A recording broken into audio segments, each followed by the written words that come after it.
আচ্ছা, আজকে আমরা ক্লাস 12-এর প্রবাবিলিটি নিয়ে একটু ডিসকাস করব। প্রবাবিলিটি ক্লাস 12-এর প্রবাবিলিটি 3টে চ্যাপ্টার আছে। 3টের মধ্যে আমাদের ফার্স্ট চ্যাপ্টার সেটা মোটামুটি আমাদের প্রিভিয়াস ক্লাস মানে ক্লাস 11-এ ম্যাক্সিমাম পার্টটাই এর মধ্যে চলে আসবে। মানে ক্লাস 11 আমরা যেটা শিখেছিলাম তার অনেকটাই এই 12-এর ফার্স্ট চ্যাপ্টারে প্রবাবিলিটিতে আসবে। তার সাথে কিছু এক্সট্রা জিনিস আমাদের জানতে হবে। তো আমি বেসিক জায়গাটা থেকে শুরু করছি। প্রবাবিলিটি বোঝার আগে, প্রবাবিলিটির ডেফিনিশন বোঝার আগে বা ফর্মুলা বোঝার আগে আমার প্রবাবিলিটি রিলেটেড কতগুলো ডেফিনিশন জানতে হবে বা টপিক জানতে হবে। মানে বলা যেতে পারে এগুলো প্রবাবিলিটি চ্যাপ্টারের হচ্ছে পিলার। এই জিনিসগুলো যদি আমার কাছে ক্লিয়ার না হয়, ঠিক আছে, এই জিনিসগুলো ক্লিয়ার না হলে আমরা প্রবাবিলিটি জিনিসটা বুঝতে পারবো না। যাদের যাদের ক্লাস 11-এ ডাউট রয়ে গেছে, ভালো করে 12টা একদম মানে ধরা যেতে পারে 11 থেকেই স্টার্ট হচ্ছে একদম প্রথম চ্যাপ্টারটা, তো সেই জায়গাটা ক্লিয়ার করে দেবো। তো ফার্স্টে আসি আমরা র্যান্ডাম এক্সপেরিমেন্ট, বাংলায় যেটাকে আমরা বলি সমসম্ভব পরীক্ষা। কীরকম পরীক্ষা? র্যান্ডাম এক্সপেরিমেন্ট হচ্ছে এমন একটা এক্সপেরিমেন্ট যেই এক্সপেরিমেন্টটা করার আগে থেকে আমি অলরেডি তার কী কী রেজাল্ট আসতে পারে সেটা প্রেডিক্ট করতে পারবো, আন্দাজ করতে পারবো। কিন্তু এক্স্যাক্টলি এক্সপেরিমেন্টটা করার পরে কোন রেজাল্টটা আমার আসবে সেটা নিয়ে আমি ক্লিয়ার হতে পারবো না যতক্ষণ আমি এক্সপেরিমেন্টটা করছি। সেটাকে র্যান্ডাম এক্সপেরিমেন্ট বলি। কী বললাম? র্যান্ডাম এক্সপেরিমেন্ট হচ্ছে এমন একটা এক্সপেরিমেন্ট যেটা করার আগে থেকেই আমরা বুঝতে পারবো বা প্রেডিক্ট করতে পারবো যে কী কী রেজাল্ট আসতে পারে, রেজাল্টগুলো প্রেডিক্ট করতে পারবো। বাট এক্স্যাক্টলি কোন রেজাল্টটা আসবে যতক্ষণ আমি এক্সপেরিমেন্টটা করবো ততক্ষণ আমি জিনিসটা বলতে পারবো। এক্সাম্পল, র্যান্ডাম এক্সপেরিমেন্টের এক্সাম্পল আমরা বাস্তব লাইফ থেকে ধরতে পারি কয়েন টসিং। আমরা সবাই জানি একটা কয়েনের দুটো পিঠ থাকে, একটা হচ্ছে হেড, একটা হচ্ছে টেল। এই দুটো বাদ দিয়ে কিছু হবে। তো কয়েন টসের আগে কয়েন টসিং, এটা হচ্ছে আমার র্যান্ডাম এক্সপেরিমেন্টের একটা বাস্তব উদাহরণ, বাস্তব লাইফ এক্সাম্পল। যে কয়েন টস করার আগে থেকেই কিন্তু আমরা প্রেডিক্ট করতে পারি যে আইদার হেড আসবে অর টেল আসবে। এই দুটো রেজাল্ট আমরা প্রেডিক্ট করতে পারি। কিন্তু এক্স্যাক্টলি কোন রেজাল্টটা আমার আসবে সেটা যতক্ষণ আমি এক্সপেরিমেন্টটা করবো ততক্ষণ কিন্তু আমি বলতে পারবো। এক্সপেরিমেন্টটা করার পরে বুঝতে পারলাম হেড করলো বা টেল। 2 নম্বর কি?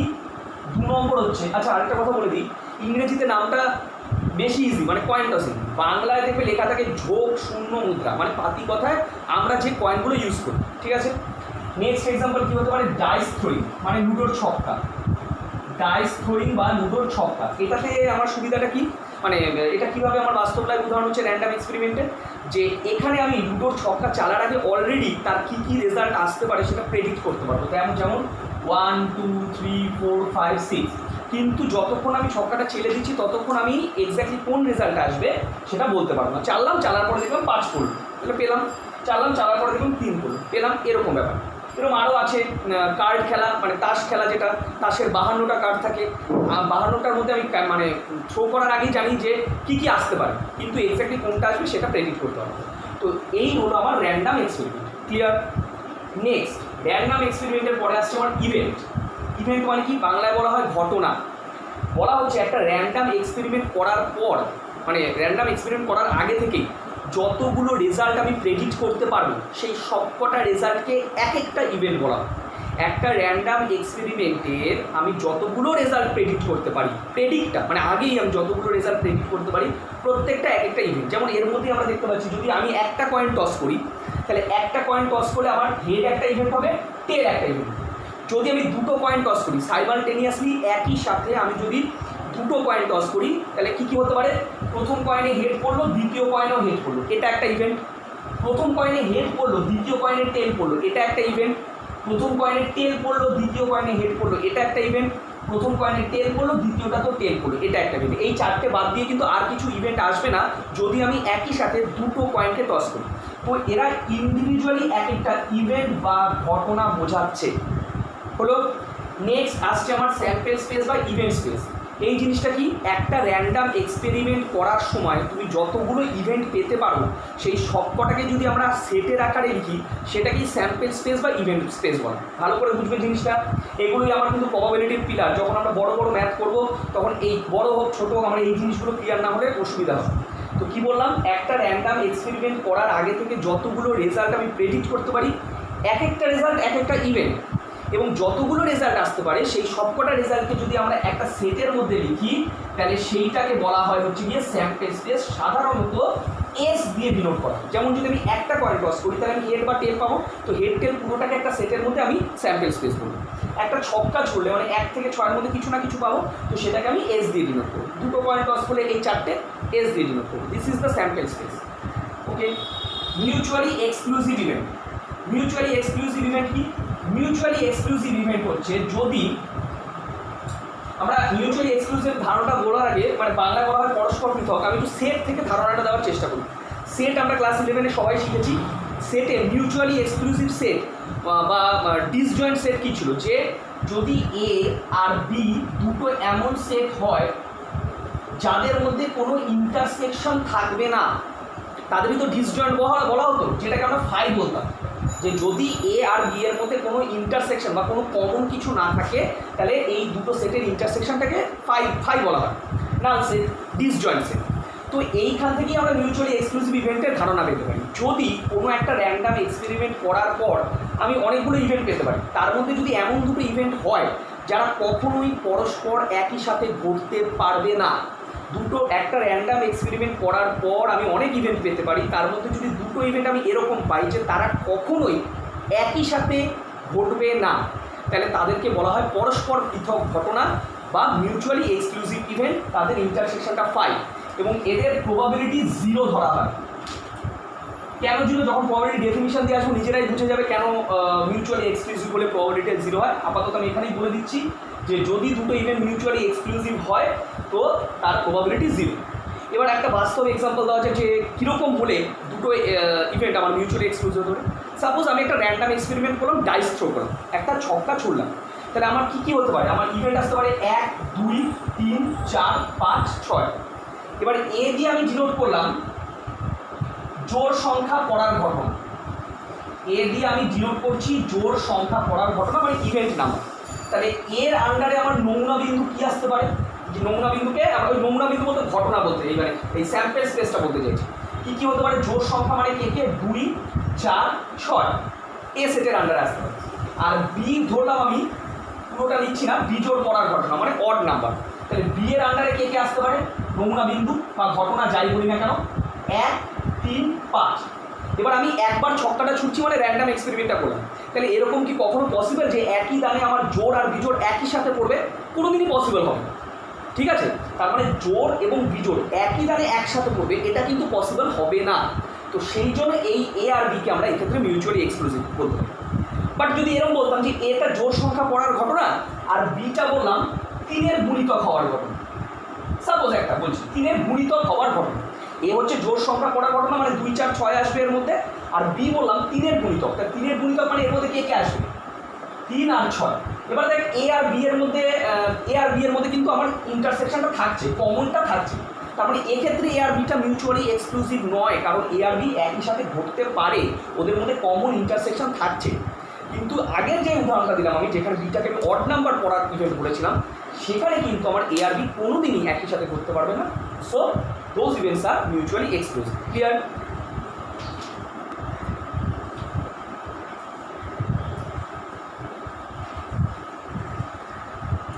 আচ্ছা, ইম্পসিবল ইভেন্ট আর সার্টেন ইভেন্ট, ঠিক আছে? প্রথমেই বলে রাখি এগুলো হচ্ছে আমার প্রবাবিলিটি করার সময় এগুলো হচ্ছে একদম লিমিটে আসবে, মানে একদম এক্সট্রিম জায়গায়। ইম্পসিবলটা হচ্ছে একদম মিনিমাম প্রবাবিলিটি হবে, আর সার্টেন ইভেন্ট বা শিওর ইভেন্ট যেটা বলি সেটা হচ্ছে ম্যাক্সিমাম প্রবাবিলিটি হবে। এই নলেজগুলো আমাদের ক্লাস 11-এ রয়েছে, তাও আরেকবার আমরা এটা নিয়ে চর্চা করছি। ইম্পসিবল ইভেন্ট মানে হচ্ছে কোনো একটা র্যান্ডাম এক্সপেরিমেন্ট করার পরে যদি আমি এমন কোনো ইভেন্ট বলতে পারি যেটা কোনোদিনই ঘটবে না, যার মানে ঘটার সম্ভাবনাই নেই, সেটাকে বলা হয় ইম্পসিবল ইভেন্ট। যদি কোনো র্যান্ডাম এক্সপেরিমেন্টের পর আমি এমন কোনো ইভেন্ট সম্পর্কে এরকম কনসেপ্ট পাই বা কনসিডার করতে পারি যে সেই ইভেন্টটা কোনোদিন ঘটবেই না, সেটাকে বলা হয় ইম্পসিবল ইভেন্ট। যদি সাপোজ একটা ইম্পসিবল ইভেন্ট হয় তাহলে তার প্রবাবিলিটি 0 হয়। ইম্পসিবল ইভেন্টের প্রবাবিলিটি 0। সার্টেন ইভেন্ট কি? সার্টেন ইভেন্ট বা শিওর ইভেন্ট, যে অ্যাকচুয়ালি প্রবাবিলিটি মানে আর কিছু না, চান্স, যে কোনো কিছু ঘটার চান্স, এটাকেই প্রবাবিলিটি বলছি। তো সার্টেন ইভেন্ট বা শিওর ইভেন্ট মানে হচ্ছে যদি কখনো কোনো র্যান্ডাম এক্সপেরিমেন্ট করার পর আমি এমন একটা পাই যে সেই ঘটনাটা ঘটবে, যার সাথে অন্য কিছু আমার কোনো চান্স আসছে না, সেইটা ঘটবে শিওর, সেই ঘটনাটাকে বলা হয় সার্টেন ইভেন্ট বা শিওর ইভেন্ট, যার প্রবাবিলিটি আমরা ধরে নিই 1। যেই কারণে বলা হয় এটা হচ্ছে মিনিমাম, এর বাইরে কখনো এর থেকে কম হবে না প্রবাবিলিটি, আর এর থেকে বেশি হবে না প্রবাবিলিটি। তো সাধারণত প্রবাবিলিটির লিমিট ক্লাস 11এই ছিল আমাদের 0 থেকে 1 এর মধ্যে থাকে। ম্যাথ করতে গিয়ে যদি আমরা কোথাও কখনো আমাদের প্রবাবিলিটি নেগেটিভ বেরোয় অথবা 1-এর থেকে বেশি হয়ে যায়, তাহলে আমরা বুঝে নেব যে আমার ম্যাথটা কোথাও ভুল হয়েছে। ঠিক আছে, যেহেতু লিমিটটা হচ্ছে ইম্পসিবল ইভেন্টের 0 প্রবাবিলিটি, আর ম্যাক্সিমামটা হচ্ছে আমার সার্টেন ইভেন্টের 1, এর মধ্যেই প্রবাবিলিটি থাকে। প্রবাবিলিটি অলওয়েজ লেস দ্যান 1ই হয়। ওকে, এই দুটো হচ্ছে ট্রিভিয়াল কেস, এদের বাইরে আমার প্রবাবিলিটি যাবে। আচ্ছা, কমপ্লিমেন্টারি ইভেন্টের ধারণাটা আমরা কমপ্লিমেন্টারি সেট দিয়ে দেবো। যে আমরা সেটে শিখেছিলাম কমপ্লিমেন্টারি সেট কাকে বলে, যে যদি এস আমার একটা ইউনিভার্সাল সেট হয়, ইউনিভার্সাল সেট হয় এবং এ যদি এস এর একটা সাবসেট হয়, যেখানে এর মধ্যে আমরা দেখতে পাচ্ছি 1, 3, 5 আছে, তাহলে এর কমপ্লিমেন্টটা কী হবে না, এ সেটটাকে বাদ দিয়ে এস সেটের মধ্যে যাবতীয় যে এলিমেন্টগুলো পড়ে থাকে সেটাই হচ্ছে আমার এর কমপ্লিমেন্ট। আবার বলছি, এস একটা ইউনিভার্সাল সেট, এ হচ্ছে তার একটা সাবসেট, তার মধ্যে 1, 3, 5 রয়েছে। দেন হোয়াট ইজ এ কমপ্লিমেন্ট, মানে এর পূরক সেট, সেটা কি না, এ সেটটাকে বাদ দিয়ে এই ইউনিভার্সাল সেটের যাবতীয় যা এলিমেন্ট রয়েছে সেগুলো আমার কমপ্লিমেন্ট সেটে আসবে। মানে 1, 3, 5 চলে গেছে, তার মানে কমপ্লিমেন্টে আসবে 2, 4। যেই কারণে এ আর এ কমপ্লিমেন্টে যদি আমরা ইউনিয়ন করব, ইউনিয়ন মানে টোটালটা করে দিলে আমরা এসটাকেই ফিরে পেতাম, এবং এ আর এ কমপ্লিমেন্টে যদি ইন্টারসেকশন করি মানে কমন খোঁজার চেষ্টা করি, তাহলে সেটা হতো নাল সেট। এটা আমার সেট দিয়ে ধারণাটা ছিল। তো এখানেও সেমই, কমপ্লিমেন্টারি ইভেন্ট প্রবাবিলিটির ক্ষেত্রে আলাদা কিছু নলেজ নয়, একই জিনিস।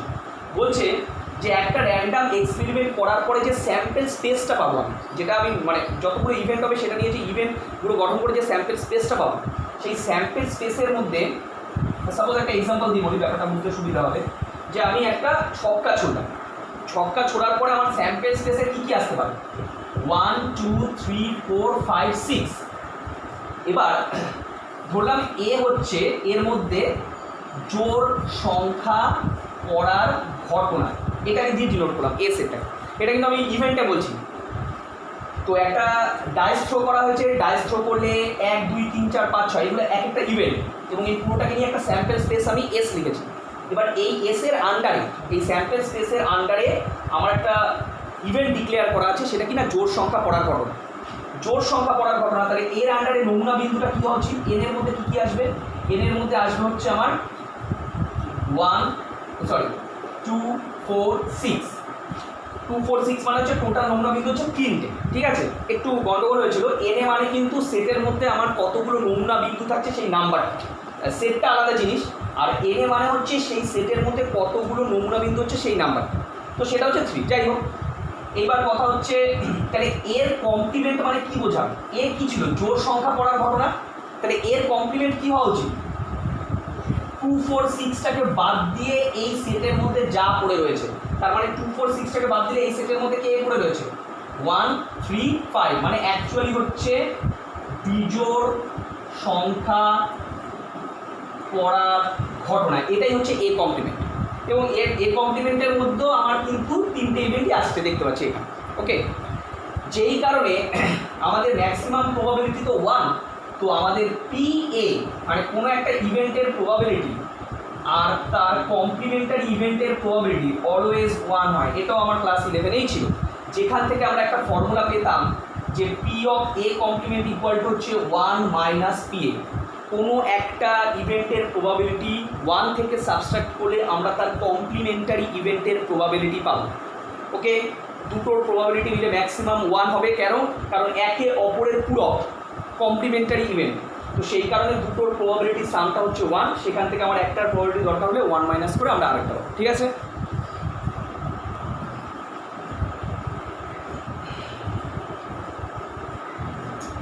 এরপরে আসছে আমাদের ইকুয়ালি লাইকলি, বাংলাতে বলা হয় সমসম্ভব। বাংলাটা বোধহয় সমসম্ভব না সমনভাবে সম্ভব, কি আছে, হ্যাঁ সমভাবে সম্ভব, সমভাবে সম্ভব। বাংলাটাই একটু টিপিক্যাল, ইংলিশটা আমার একটু ক্রিটিক্যাল হবে, মানে ইংলিশটা সোজা, বাংলাটা একটু ক্রিটিক্যাল হবে। তো ইকুয়ালি লাইকলি মানে হচ্ছে গিয়ে সমভাবে সম্ভাব্য। একটা বাতি উদাহরণ দিয়ে বুঝতে পারবি, একটা র্যান্ডাম এক্সপেরিমেন্ট করার পরে আমি যে ইভেন্টগুলো পাচ্ছি সেই ইভেন্টগুলোর প্রত্যেকটার প্রবাবিলিটি যদি আমার সেম হয় তাহলে তাদের বলা হয় ইকুয়ালি লাইকলি। কথাটা ভালো করে বুঝুন, একটা র্যান্ডাম এক্সপেরিমেন্ট করার পর আমি যে কটা ইভেন্ট পাচ্ছি সেই ইভেন্টগুলো সবার প্রবাবিলিটি যদি সেম হয় তাহলে সেটাকে বলা হয় ইকুয়ালি লাইকলি। ছোটো একটা উদাহরণ দিয়ে বলি যে আমি যদি একটা কয়েন টস করি, কয়েন টস করার পর আমি কী কী পেতে পারি, হেড পেতে পারি, টেল পেতে পারি, একটা সেম আছে। তার মানে আমরা জানিও যে হেড করার প্রবাবিলিটি কত, হাফ, টেল করার প্রবাবিলিটি কত, হাফ। যারা বুঝতে পারছি সেটা কী করে আসছে, এরপরে যখন প্রবাবিলিটি ডেফিনেশন দেবো তখন সেখান থেকেই আমরা দেখে নেবো যে কীভাবে আসছে এই হাফ বা কী করে হয় জিনিসটা। তো যাই হোক, ফর এক্সাম্পল আমি বলছি যে আমি একটা কয়েন টস করলাম, মানে একটা র্যান্ডাম এক্সপেরিমেন্ট করলাম, তার ফলে তো আমি দুটো ইভেন্ট পাবো, এর বাইরে তো আর কিছু পাবো না। তো হেডের প্রবাবিলিটি আর টেলের প্রবাবিলিটি হচ্ছে সেম, তো এগুলোকে বলা হয় ইকুয়ালি লাইকলি ইভেন্ট। যদি আমি একটা ডাইস থ্রো করি, ডাইস থ্রো করলে আমার 6টা ইভেন্ট আসে, 1 2 3 4 5 6, এই বাদ দিয়ে কিছু আসবে না। তো এই সব কটা ইভেন্টের প্রবাবিলিটি হচ্ছে 1/6, মানে 1 পড়ার, 2 পড়ার, 3 পড়ার, 4 পড়ার, 5 পড়ার, 6 পড়ার, প্রত্যেকটা ইভেন্টের ইন্ডিভিজুয়াল প্রবাবিলিটি হচ্ছে 1/6। যেহেতু প্রতিটা same, they are all equally likely. কী করে আসছে, বাই ডেফিনিশন আমরা প্রবাবিলিটি তখন দেখব। Okay, last but not the least, exhaustive events. Exhaustive events মানে হচ্ছে বাংলায় বলা হয় সম্পূর্ণ ঘটনাসমূহ। যে কোনো একটা র্যান্ডাম এক্সপেরিমেন্ট করার পর আমি যতগুলো ইভেন্ট পাচ্ছি যদি আমি বলতে পারি তার মধ্যে যে কোনো একটা ঘটবে, তাহলে সেটা দুটোকে একসাথে বলা হয় হচ্ছে কি সম্পূর্ণ ঘটনাসমূহ বা এক্সস্টিভ ইভেন্টস। কোনো একটা র্যান্ডাম এক্সপেরিমেন্ট করার পর যে কটা আমি ইভেন্ট পাবো তার মধ্যে কোনো না কোনোটা ঘটবেই, তো সেই দুটো ইভেন্টকে আমি বলবো এক্সস্টিভ ইভেন্ট। যেমন একটা যদি আমি কয়েন টস করি, কয়েন টস করলে আমি বলতে পারি আইদার হেড পড়বে অর টেল পড়বে, মানে এই দুটোর মধ্যে একটা তো পড়বেই, ঠিক আছে। তো এদেরকে একসাথে ইউনিয়ন দিয়ে, এক্সস্টিভ ইভেন্টকে ইউনিয়ন দিয়ে সাধারণত ডিনোট করা হয়, এবং এইটাকে বলা হয় যেহেতু এদের মধ্যে হয় এ অথবা বি, ইউনিয়ন মানে আমরা কীভাবে ডিনোট করি, এ অথবা বি, এ বা বি এর মধ্যে যে কোনো একটা ঘটবে। বা আমি একটা ছক্কা চালাম, ছক্কার মধ্যে 6টা ইভেন্ট, ওই ছক্কা চালার মধ্যে আমি বলতে পারি 6টার মধ্যে যে কোনো একটা ঘটবে, তো ওই 6টাকে একসাথে আমরা বলতে পারবো এক্সস্টিভ ইভেন্টস বা সম্পূর্ণ ঘটনাসমূহ। মানে আমি যদি এইভাবে ডিনোট করি যে 1 মানে হচ্ছে A1 হচ্ছে 1 পড়ার ঘটনা, A2 হচ্ছে 2 পড়ার ঘটনা, A3 হচ্ছে 3 পড়ার, A4 হচ্ছে 4 পড়ার, A5 হচ্ছে 5 পড়ার, A6 হচ্ছে 6 পড়ার। এই 6টা বাদ দিয়ে কিছু ঘটবে না, এই 6টার মধ্যে যে কোনো একটা ঘটবে। তো এদের পুরোটাকে ইউনিয়ন করে আমি একসাথে বলতে পারবো এক্সস্টিভ ইভেন্টস, ঠিক আছে। আচ্ছা, এবার আমরা আস্তে আস্তে আমাদের মেন জায়গাটা ঢুকে যাচ্ছি। এর আগেরটা মোটামুটি আমার প্রবাবিলিটি পিলার ছিল, যেগুলো ডেফিনিশন ছিল, পাশাপাশি বইয়ের থিওরিগুলো একটু ভালো করে দেখতে সবাই। এবার আমরা অ্যাকচুয়ালি মেন যে প্রবাবিলিটি, যার বেসিক ডেফিনিশন দিয়ে আমরা ম্যাথটা করব, সেইটা নিয়ে একটু ডিসকাস করব, যেটা আমাদের ক্লাস 11 ছিল। কি যে আজকে কোনো একটা র্যান্ডাম এক্সপেরিমেন্ট, সাপোজ আমি একটা র্যান্ডাম এক্সপেরিমেন্ট আমি করলাম, মেবি কয়েন থ্রোয়িং, মানে হ্যাঁ কয়েন থ্রোয়িং কিংবা ডাইস থ্রোয়িং এই জিনিস করলাম। করার পরে আমি যতগুলো ইভেন্ট পাচ্ছি, যতগুলো ইভেন্ট, সেটা নিয়ে যে ইভেন্ট স্পেসটা হয় সেটাকে আমি এস বলছি, স্যাম্পল স্পেসটা। এবার এর মধ্যে থেকে তো ইন্ডিভিজুয়াল ইভেন্ট আলাদা আলাদা করে ইভেন্ট থাকে, সেই কোনো একটা পার্টিকুলার ইভেন্টের যদি আমাকে প্রবাবিলিটি বের করতে হয়, যেটাই আমাকে আলটিমেট ম্যাথে করতে হবে, সেটা কী করে বের করবো আমরা, যে কোনো পার্টিকুলার ইভেন্টের প্রবাবিলিটি মানে হচ্ছে সেই ইভেন্টটার আন্ডারে আমার কটা নমুনা বিন্দু পাচ্ছি। আমি একটা বেসিক এক্সাম্পল দিয়ে বলবো, জিনিসটা ক্লিয়ার হয়ে যাবে। সেই ঘটনার অনুকূলে কটা নমুনা বিন্দু, ঘটনার অনুকূলে মানে হচ্ছে গিয়ে যখন আমি র্যান্ডাম এক্সপেরিমেন্টটা করবো, করার পরে স্যাম্পল স্পেসটাও গঠন হয়ে গেল, তারপরে যে ঘটনার আমি প্রবাবিলিটি বের করতে চাইছি, যে ঘটনার প্রবাবিলিটি বের করতে চাইছি সেই ঘটনার আন্ডারে কটা নমুনা বিন্দু হচ্ছে, সেইটা আমার ওপরে নিউমারেটরটা হবে, লগ এনে দিয়ে ডিনোট করা হয়। আর নিচেরটা অলওয়েজ ফিক্স, নিচেরটা মানে হচ্ছে আমি যে র্যান্ডাম এক্সপেরিমেন্টটা করলাম তার ফলে যে আমি যে স্যাম্পল স্পেসটা পাচ্ছি তার মধ্যে টোটাল কটা নমুনা বিন্দু থাকছে সেটা নিচে থাকে, এস নমুনা দেশের অন্তর্গত নমুনা বিন্দু। এটা সবার ক্ষেত্রেই সেম, কিন্তু যে এইটা পাল্টায়, আমি এইটা পাল্টায় মানে হচ্ছে আমি যে ঘটনার প্রবাবিলিটি বের করতে চেয়েছি তার আন্ডারে কটা নমুনা বিন্দু, ওপরে নিউমারেটরটা চেঞ্জ হবে। আর এস হচ্ছে ইভেন্টটা করার পরে যে আমি টোটাল যে নমুনা বিন্দুটা পাবো সেটা হচ্ছে নিচে, যেটাকে এনএস দিয়ে ডিনোট করা। এনএ বাই এনএসি হচ্ছে প্রবাবিলিটি।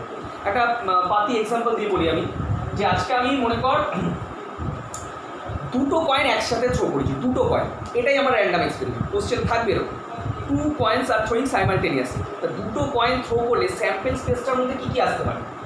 স্যাম্পেল স্পেসটার মধ্যে আমার আসতে পারে হেড হেড, হেড টেল, মানে প্রথমটায় হেড করেছে দ্বিতীয়টায় টেল করেছে, প্রথমটায় টেল করেছে দ্বিতীয়টায় হেড করেছে। এই দুটো কিন্তু এক নয়। এটা মানে বোঝায় প্রথম কয়েনে হেড দ্বিতীয় কয়েনে টেল, এটা মানে বোঝায় প্রথম কয়েনে টেল দ্বিতীয় কয়েনে হেড, আর এইটা হচ্ছে আমার টেল টেল।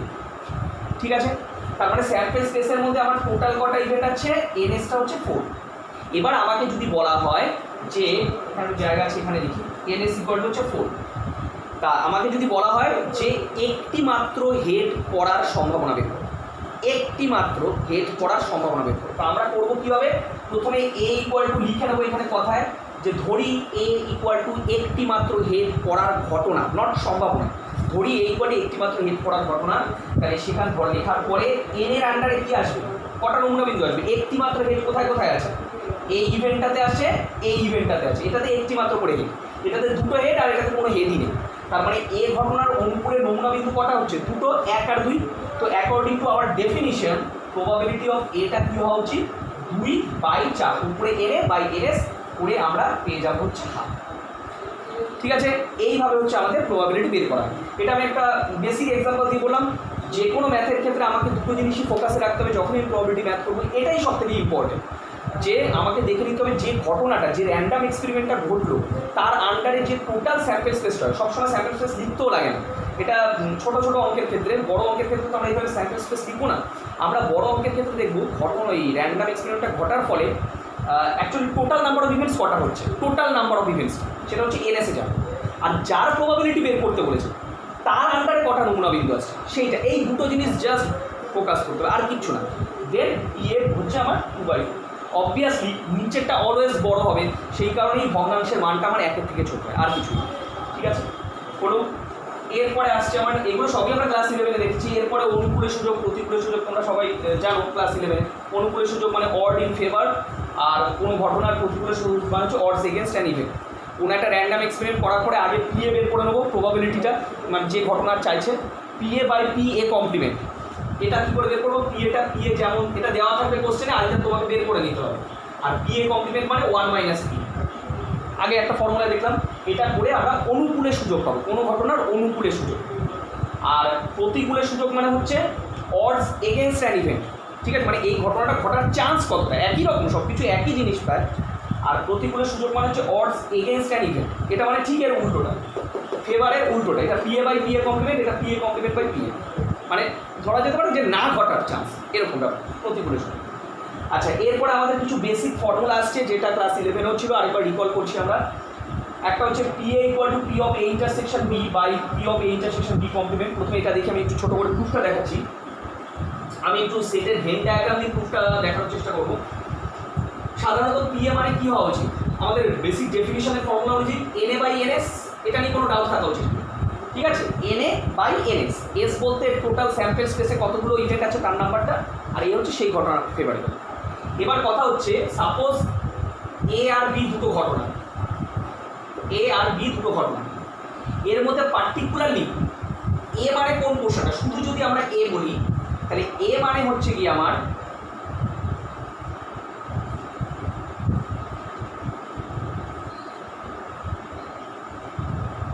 এই পোর্শনটা আসছে আমার এর মধ্যে, আর এই পোর্শনটা আসছে এর মধ্যে। এই দুটোকে ইন্ডিভিজুয়ালি যদি আমরা দেখি, একটা হচ্ছে এইটুকু আসছে, ভালো করে দেখি এই যে এইটুকু, আরেকটা হচ্ছে আমার এই পোর্শনটা, এই দুটো নিয়েই কিন্তু আমার এটা তৈরি হচ্ছে। তো এই দুটোকে আমরা আলাদা করে বুঝবো কীরকমভাবে? আজকে এই যে পোর্শনটা দেখতে পাচ্ছি, এই পোর্শনটা কিন্তু এতেও আছে আবার বিতেও আছে, তাহলে এটাকে আমরা কী দিয়ে ডিনোট করবো? কমনটাকে এ ইন্টারসেকশন বি দিয়ে ডিনোট করবো। আর এই যে পোর্শনটা দেখতে পাচ্ছি, এই যে আধফালি চাঁদের মতো যে পোর্শনটা, এটা কিন্তু শুধুই এতে আছে, এর মধ্যে বি এর কোনো দখল নেই। এটাকে আমরা সেটে কী দিয়ে ডিনোট করতাম? এটা এতে আছে, মানে বাকি বাংলা কথায় বলবো আমি, এই পোর্শনটা এতে আছে বিতে নেই, এতে আছে বিতে নেই, যেটাকে আমরা এইভাবে ডিনোট করতাম এ মাইনাস বি। এতে আছে বিতে নেই, একটু যদি পেছনের মেমোরিতে যাও তাহলেই বুঝতে পারবে। এতে আছে বিতে নেই মানে এ মাইনাস বি, যেটাকে এইভাবেও লেখা হতো এ ইন্টারসেকশন বি কমপ্লিমেন্ট। আশা করি মনে থাকা উচিত, না মনে করলে বুঝিয়ে দিলাম। তার মানে পরিষ্কার ভাষায় যখন আমরা এনএটাকে নিয়ে চর্চা করব সেটা মানে হচ্ছে n of A intersection B complement আসবে plus N of A intersection B. তাই তো হচ্ছে এই দুটোকে যুক্ত করলেই তো আমি টোটাল এটা পাচ্ছি বা এন এটা পাচ্ছি। এবার আমার পি এ দরকার। পি এ মানে হচ্ছে n A by n S. N A মানে n of A intersection B complement plus N of A intersection B by n S. টোটালটা ডিভাইড করে দিই, মানে স্প্লিট করে দিই। N of A intersection B complement by n S, n of A intersection B by n S. According to our definition, মানে probability definition, n of A intersection B complement by n S এটা মানে হওয়া উচিত P of A intersection B complement, just definition. আর এইটা n of A intersection B by n S এটা মানে হওয়া উচিত P of A intersection B. এই যে তার মানে পি ইকুয়াল টু এই জিনিসটা আসবে এইটা। সিমিলারলি বিটাও এক, বিটা আমি আর দেখাচ্ছি না, যেরকমভাবে পি অফটা এলো পি অফ বি। প্রুফ আমার সাধারণত লাগবে না, বাট বুঝে রাখা দরকার। এরপরে এটা আছে P of A union B, খুবই important formula. P of A union B হচ্ছে P A plus P B minus P of A intersection. এটা মানে কি? আচ্ছা, P of A union B, P of A union B মানে হচ্ছে n of A union B by n S, এটা definition. P of A union B মানে হচ্ছে n of A union B by n S, ঠিক আছে?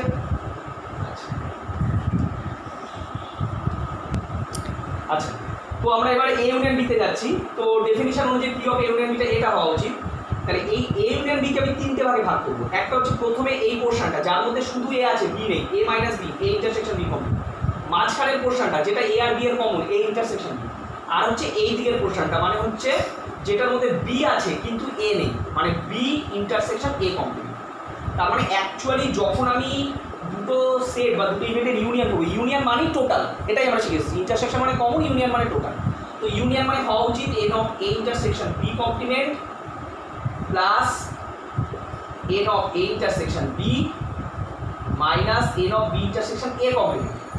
তো আমরা যদি পি অফ এ ইউনিয়ন বিটা বের করতে চাই, মানে এই পুরোটাকে কি দিয়ে ভাগ করতে হবে, সবকটাকে কি দিয়ে ভাগ করবো বলতো? পিটা বের করতে গেলে আমরা ভাগ করবো হচ্ছে এনএস দিয়ে। তাহলে এনএস দিয়ে ভাগ করলে এটা হবে হচ্ছে P of A intersection B complement plus P of A intersection B. যেহেতু প্রবাবিলিটি বের করছি, এটা নমুনা বিন্দু ছিল, এবার প্রবাবিলিটি বের করছি মানে সবকটাকে এনএস দিয়ে ভাগ করা হয়েছে। ভাগ করলেই এটা হবে P of A intersection B complement, এটা হবে P of A intersection B, আর এই জিনিসটা হবে P of B intersection A complement. কিন্তু আমার তো অন্য জিনিস চলে আসলো, ফর্মুলা তো অন্য আছে। এইবার কথা হচ্ছে এটাকে আমি এই ফর্মুলাটা দিয়ে রিপ্লেস করবো, মানে P of A intersection B complement আমি এখান থেকে কি পাবো? P A minus P of A intersection B, এটা পাবো। এই ফর্মুলাটা থেকে P of B intersection A কমপ্লিমেন্টটা কি পাবো? যে P B minus P of A intersection B পাবো। হয়ে গেল এই জিনিসটা। এক সেকেন্ড, এখানে plus P of A intersection বিটা মিস হয়ে গেছে। তো এই জিনিসটা হচ্ছে P of A intersection B, R B intersection A complement হচ্ছে এটা, আগে মাইনাস ছিল, সরি এটা প্লাসই হবে, এটাও প্লাস, এটা প্লাস। আচ্ছা, তো minus P of A intersection B plus P of A intersection B কেটে গেলে আমার পড়ে থাকছে P A plus P B minus P of A intersection B. চিন্তা করো। আচ্ছা, এবার এটার মধ্যে আরেকটা স্পেশাল কেস আছে, P of A union B equal to P A plus পিবিও হয় যখন এ ও বি দুটো সম্পূর্ণ পৃথক ঘটনা হয়, মানে মিউচুয়ালি এক্সক্লুসিভ। কারণ যখনই দুটো ইভেন্ট মিউচুয়ালি এক্সক্লুসিভ হবে তখন আমরা পি অফ এ ইন্টারসেকশন বিটা কী পাবো? জিরো। মিউচুয়ালি এক্সক্লুসিভ মানে তার মধ্যে কমন কিছু নেই, কমন কিছু না থাকলে তাদের ইন্টারসেকশনটা জিরো পেলাম। সো ইন্টারসেকশনটা জিরো বসিয়ে দিলে এখানটায় আমরা শুধু পাবো P of A union B equal to P A plus P B. So P A plus P B, okay. আচ্ছা, এরপরে আমরা যেটা দেখবো সেটা হচ্ছে কন্ডিশনাল প্রবাবিলিটি বা শর্তযুক্ত সম্ভাবনা। অ্যাকচুয়ালি এই জিনিসটা আমার ক্লাস 11-এ ছিল না, এখান থেকে ক্লাস 12 শুরু হচ্ছে, খুব একটা বেশি কিছু না, just conditional probability and independent events, এই দুটো জিনিস আমাকে বুঝতে হবে। কন্ডিশনাল প্রবাবিলিটি হচ্ছে সাইনটা এরকম দেওয়া আছে P of B by A, আগে ফর্মুলাটা বলছি, P of B by A equal to P of A intersection B by P A. এটাকে ভেঙেও এরকম লেখা হয় যে কোনাকুনি গুণ করে দিলাম, তাহলে গুণ করে দিলে পি অফ এ ইন্টারসেকশন বিটা হওয়া উচিত P A into P of B by A, এরকম লেখা। এবার এখানে অনেকেরই ডাউট আসবে, ইন্টারসেকশন আমরা চেনা, পিও চেনা, বি বাই এ জিনিসটা কি? এই যে বি বাই এ, এই কথাটার মানে হচ্ছে এ ঘটনাটা ঘটে যাওয়ার পর বি ঘটনাটা ঘটবে এরকম সম্ভাবনা, মানে বি ঘটনাটা এ ঘটনাটার উপর নির্ভরশীল। ফর এক্সাম্পল আমি একটা বলি, যে মনে কর কোনো একটা ক্রিকেট ম্যাচ হবে, এবার ক্রিকেট ম্যাচ হবে সেই দিন হয়তো আবহাওয়া দপ্তর বৃষ্টিপাতেরও একটা কথা বলেছে, তার মানে দুটো আলাদা আলাদা ঘটনা। ভাব এটা হচ্ছে বৃষ্টিপাত হওয়ার ঘটনা আর বিটা হচ্ছে ক্রিকেট খেলা হওয়ার ঘটনা। এখন কে কার ওপর নির্ভরশীল? কিন্তু নিশ্চয়ই আমাদের বৃষ্টিটা ক্রিকেট খেলার ওপর নির্ভরশীল নয়, যে ক্রিকেট খেলা হবে তার উপর ডিপেন্ড করে বৃষ্টি হবে, এরকম তো হয় না। বৃষ্টি হওয়ার ওপর ডিপেন্ড করে কিন্তু ক্রিকেট খেলাটা ডিপেন্ড। তার মানে ওই এ ঘটনাটাকে যদি আমরা বৃষ্টিপাত বলে ভাবি, তার নির্দিষ্ট সম্ভাবনা ফর্মুলা সেটা পরে আসছি, তো এ ঘটনাটাকে যদি আমরা বৃষ্টিপাত হওয়ার ঘটনা ভাবি আর বিটাকে যদি আমি ক্রিকেট খেলা হওয়ার ঘটনা ভাবি, তাহলে বিটা এর ওপর ডিপেন্ডেন্ট, এই লাস্টেরটার ওপরে ডিপেন্ডেন্ট হতে হবে। তো সেটাকে আমরা বি বাই এ দিয়ে ডিনোট করি। এটাকেই বলা হয় কন্ডিশনাল প্রবাবিলিটি, মানে এখানে বি ঘটনাটা ঘটবে তার উপর এ ঘটনার একটা প্রভাব রয়েছে, এ ঘটনাটা ঘটার পর আমি বুঝতে পারবো বিটা কীভাবে ঘটতে পারে। ঠিক আছে, তো তার ফর্মুলাটা হচ্ছে P of intersection by P A. কী করে আসছে সেটা একটু দেখি। আজকে মনে করো কোনো একটা র্যান্ডাম এক্সপেরিমেন্ট ই ঘটেছে, কিছু একটা র্যান্ডাম এক্সপেরিমেন্ট, তারপরে যে ইভেন্টগুলো পাবো সেটা নিয়ে একটা স্যাম্পল স্পেসও আমি পেলাম এস, সেটাও পেলাম। তার আন্ডারে এ ঘটনা ঘটবে, এটা স্বাধীন, কিন্তু ভালো করে মনে করো, এখানে বুঝে নেই, এইভাবে ভাব, এটা বৃষ্টিপাত হওয়ার ঘটনা, বিটা ক্রিকেট খেলা হওয়ার ঘটনা, তারপরে কে স্বাধীন? নিশ্চয়ই বৃষ্টিপাতটা ক্রিকেটের উপর ডিপেন্ডেন্ট নয়, ক্রিকেটটা বৃষ্টিপাতের উপর ডিপেন্ডেন্ট। সো এ ঘটনা ঘটার অনুকূলে নমুনা বিন্দু আমি এনে ধরলাম, আর বি ঘটনা যেটা এর ওপর নির্ভরশীল তার অনুকূলে নমুনা বিন্দু আমি N of A intersection B ধরলাম। এবার জেনারেলি একটা কোশ্চেন আসতে পারে, কেন এন বি শুধু নয়? কারণ এখানে বিটা তো ইন্ডিভিজুয়ালি ওর ক্ষমতা নেই, মানে ক্রিকেট খেলা তো বৃষ্টি হচ্ছে আমি ক্রিকেট খেলছি এরকম তো হবে না, যে বৃষ্টির মতো হচ্ছে ক্রিকেটের মতো হয়ে যাচ্ছে, সেরকম তো হবে না। তো বিটা এর ওপর ডিপেন্ডেন্ট, সো এদের কানেকটিভ নমুনা বিন্দুটাকে আমি এ ইন্টারসেকশন বি দিয়ে ডিনোট করছি। এবার যদি আমি বি এর ওপর ডিপেন্ড করে, মানে সরি এর ওপর ডিপেন্ড করে বি ঘটনার সম্ভাবনা বের করতে চাই, তার মানে এই দুটো নমুনা বিন্দুর অনুপাতটা হবে N of A intersection B by N. আরেকবার বলছি, কথাটা ভালো করে বুঝুন। নর্মালি যে কোনো কিছুর প্রবাবিলিটি মানে হচ্ছে তার অনুকূলে নমুনা বিন্দু বাই টোটাল নমুনা বিন্দু, এইটা। এখানে কেসটা কি, যে কোনো একটা র্যান্ডাম এক্সপেরিমেন্ট হয়েছে, তার আন্ডারে স্যাম্পল স্পেস আছে, সেখানে এ ঘটনা ঘটার নমুনা বিন্দুটাকে আমি এনে বলছি, এ ঘটনাটা স্বাধীন।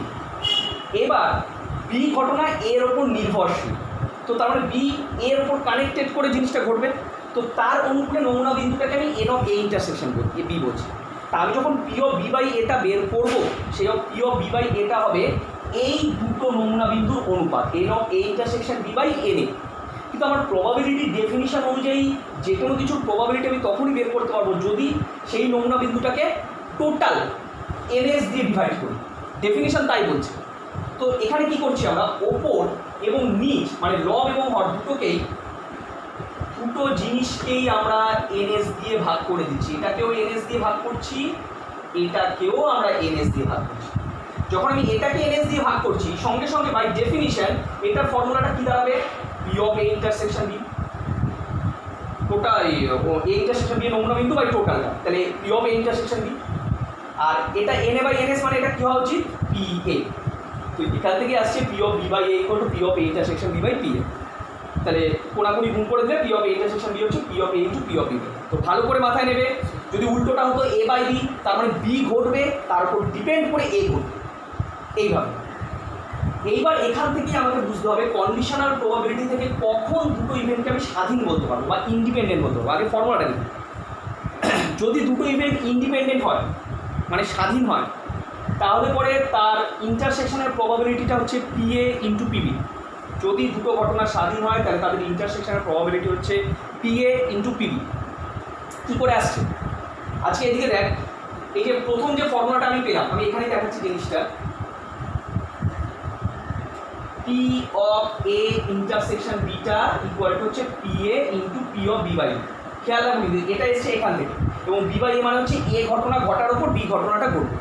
এবার যখনই আমি বলছি এ ও বি স্বাধীন, মানে একে অপরের সাথে কোনো কানেকশন নেই, এ এর মতো ঘটবে, বি বি এর মতো ঘটবে। মানে স্বাধীন বলতে একটা এক্সাম্পল এরকম দিতে পারি যে আমি একই ম্যাথ দুজন স্টুডেন্টকে দিয়েছি, একটাই ম্যাথ আমি দুজন স্টুডেন্টকে দিয়েছি, দুজন সলভ করবে। এবার প্রথমজন তার নিয়ম মতো সলভ করতে পারে, দ্বিতীয়জন তার নিয়ম মতো সলভ করতে পারে। তার মানে এখানে অঙ্ক সলভটা দুজন ইন্ডিপেন্ডেন্টলি করছে। আমি যদি এ স্টুডেন্টের মানে প্রথম স্টুডেন্টের অঙ্কটা সলভ করার ঘটনাটাকে এ ধরি আর দ্বিতীয় স্টুডেন্টের অঙ্ক সলভ করার ঘটনাটাকে বি ধরি, তাহলে এই দুটো ঘটনা কিন্তু পরস্পর স্বাধীন। মানে আমি এরকম ভাবছি না একে অপরেরটা দেখে নিচ্ছি, সে দুজন নিজের মতো করছে। তাহলে এক্ষেত্রে এই দুটো ঘটনা হচ্ছে স্বাধীন। স্বাধীন আর পৃথক এই দুটো যেন কখনো গুলিয়ে না যায়। পৃথক অনেকেরই গুলিয়ে যায় যে পৃথক মানে স্বাধীন, স্বাধীন মানে পৃথক। না, পৃথক মানে হচ্ছে যখন দুটো ঘটনা একই সাথে কোনোদিন ঘটতে পারবে না। যেমন একটা ছক্কা চাললাম, জোর বিজোড় একই সাথে করবে না। স্বাধীন মানে হচ্ছে একই জিনিস আমি দুজনকে দিলাম, দুটো মানে একই অঙ্ক আমি দুজনকে করতে দিলাম, দুজনের মতো সলভ করবো। এরকমও হতে পারে যে দুজনের ওয়ে অফ প্রসেসটা সেম, আবার আলাদাও হতে পারে। এর মধ্যে কোনো রেস্ট্রিকশান নেই যে একজন যে প্রসেসে করেছে আরেকজন সেই প্রসেসে করতে পারে, সে তার মতো করেছে আরেকজন আরেকজনের মতো করেছে। কোইন্সিডেন্টালি তো দুজনটা এক হতে পারে আবার আলাদা হতে পারে, এগুলোকে বলা হয় স্বাধীন।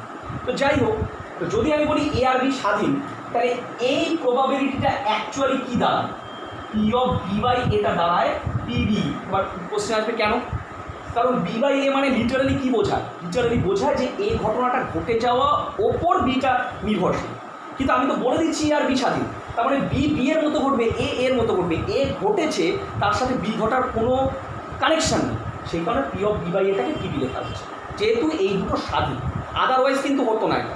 তো তার মানে দুটো ঘটনা স্বাধীন হলে আমরা তখন পি অফ এ ইন্টারসেকশন বিটাকে পি এ আর এটার জায়গায় লিখে দেবো পি বি। আবারও বলছি কেন পি বি লিখছি? P of B by A মানে লিটারালি বোঝাচ্ছে এ ঘটনা ঘটে যাওয়ার পর বি ঘটনা ঘটবে।